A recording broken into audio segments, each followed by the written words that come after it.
Hi, we're here today. I'm Don Olson, pioneering educator, and we're here today with Tony Minichiello, and he is the culinary educator at Northwest Culinary Academy of Vancouver. I personally went to their school years ago and I decided I wanted to interview Tony because he's such a colorful character and such a great teacher. And his school is fantastic. So I want to put a big plug in it for anybody that's interested in going to culinary school. But I would like to know more about you, Tony. I don't know a lot about your history, the history of the academy. And so if you could speak to that, I'd be greatly appreciated. Sure. So when I went to university, I started in engineering, but quickly moved towards drama and theater. I actually wanted to learn a bit about everything. I wanted to be a cross between, let's say, Bob Dylan and a poet or writer, a musician, a filmographer, a bit of Orson Welles. I wanted to be a bit of everything that appealed to me then. So I got into food a bit late, yet the seeds were always there. For most people that go into this field, the seeds are planted sometimes in childhood or through travel. For me, that was the case. And when I went into it, I simply just wanted to investigate more about my world. And I used food as the conduit. And it's been like that ever since. So, you know what? I became an educator because I was such a curious learner. You know, I did what most people did. They go up the ranks of, let's say, a restaurant or a hotel. I did catering, you name it. But the day came when I said, what is my real passion? And my passion is to, well, you know that for me, I like to talk about food and I could talk forever. But my passion is to actually learn more about myself through food. I know that sounds a bit crazy, but you No, I probably think it's understand what I'm fantastic. talking about. Yeah, no, I think it's Yeah. fantastic. So And yeah. So I I was got just into going to ask you education. when you started when you made that shift to actually opening the incredible school, and we'll talk about that Well, more. I But had already been into teaching for about 4 years at other schools, and I noticed that they were teaching to people to become good cooks in the industry, probably good soldiers in the industry more than anything else. And I love to talk more about the history and the science and the lore of food than just the technique. And I noticed that that audience was starting to become more apparent, that there people were curious about the backstory of food. And I said, well, I like that to be more of the raison d'etre of why I get up in the morning and teach. So I built my own school so I can build my own curriculum. I can basically be the producer, the script writer, the creator, the director of the show. So back to my theater roots. If you think about it, it's a bit of full circle. And it's been a great journey. I would say I'm one of the luckiest people in the world because even though my work is not easy, but I get up in the morning and I do what I want to do. I basically come to my school. It's my sandbox. It's more of a workshop than anything else. So pretty fortunate. I almost think of it just like your stage, like It and is. more that like you have the teaching space, which is incredible with the two long tables, which is fantastic, which I need to put a plug in.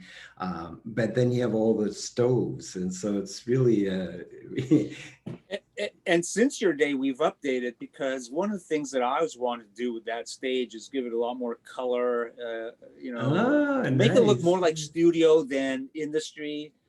So 6 years ago, we started putting money back into the school, and a lot of it has to do with making the environment feel more like a studio learning environment rather than that industry kitchen environment where it's only about the protocols of how to become a professional rather than about the learning of food.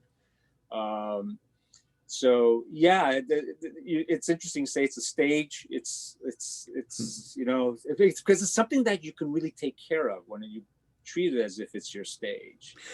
Every Exactly, nook and yeah. cranny, every square inch matters. So you're using your stage to get a message across and for people to basically participate in their work as best as possible, as creatively as possible too, not just as efficiently, but as creatively as possible. So, Well, what I'd say is you're really a master, or your school is a master on experiential learning.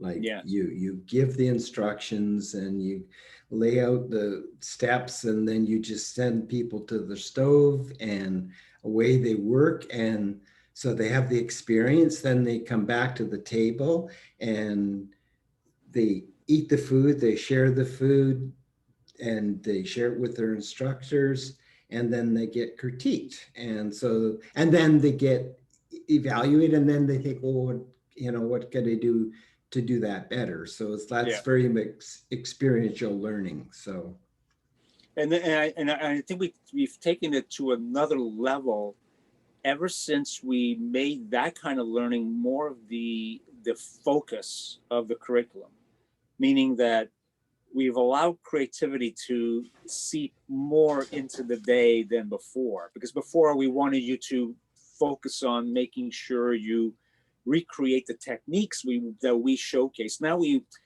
want you to put some more input nice. into your dishes. So the technique may still stay as the focus, but sort of your creative input with different ingredients, spices and herbs and things like that. So that's allowed a whole new strategy of teaching and learning that we didn't we sort of left on the back burner. And to put in perspective, when you were a student here, your final practical, I think in groups of 3 or 4, you had to do a 4 or 5 course menu. Yeah. Now the students in teams of 2. And when you had to do your practical, you had to do with a lot of guidelines. Remember, there was a ton of guidelines you had to follow. Yeah, it was That was stressful. very, very confusing and stressful. Yeah. Now we do this. In teams of 2, you do a 12-course menu, meaning put out as much work as you want to. And there's no guidelines. The guidelines are, these are the ingredients, go play with them. Nice. And the techniques that we get from that are much more precise. But what's more interesting is that the ideas that go on the plate, which is the ideas of the human being that's actually making that plate, are more obvious, and it's easier from a teacher point of view to appreciate the whole person, everything that they can bring to the table when it comes to their sense of smell, taste, their cultural curiosities. And then forces them to investigate, to go really inside, rather than just showcase what we want to see. So now it's showcase what you can do, what's inside of you. There's a reason you got into food. It's exciting to you, right? So show me what you got. You're making me totally want to do it again. That's right. You'll get a discount, Don. Yeah. Discount. Better do it before again. So I want to segue from that. I wanted you to talk about the learner that comes to you, and you mentioned sort of 2 levels. Just it's one learner, but then there's 2 paths or qualities. There's professional and enthusiast. So do you want to address that? Yeah, and that's I think the game changer for us as a school is when we started paying a bit more attention and taking the enthusiast learner a bit more seriously. So what happened is that when you were here, we used to do those classes. We used to call them foodie classes. Right. Yeah. Well, I can tell you right now, I hate foodies. I don't like foodies. If somebody's a foodie, I avoid them with a 40-foot pole. I like a learner. I like somebody that's curious about food. And I started to teach to the enthusiasts as if they're just a pure learner. They're coming here with pure potential to really want to learn. And I started to teach them the same way I would teach you. I would teach the pro students. And I realized that they were absorbing this.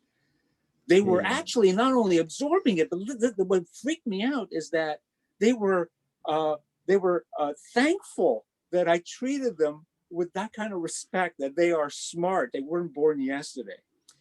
And the thing that shocked me is that when they went into the kitchen to do the practice, they did it with even less pressure and more enthusiasm, that's why they're called, than the pro student, where the pro student goes in there to make sure that they get things right, because the chef instructor is going to hover over their shoulder and make sure that they're going to point out their mistakes and things like that. Your brunoise is not 2 millimeter by 2 millimeter and all that jazz, right? So I remember those. Oh, you remember those. So what that did is that, why am I not approaching the pro student as just a pure learner? So that changed the way we did the interview process. When I interview somebody now, without hesitation, I look for what learner am I going to get?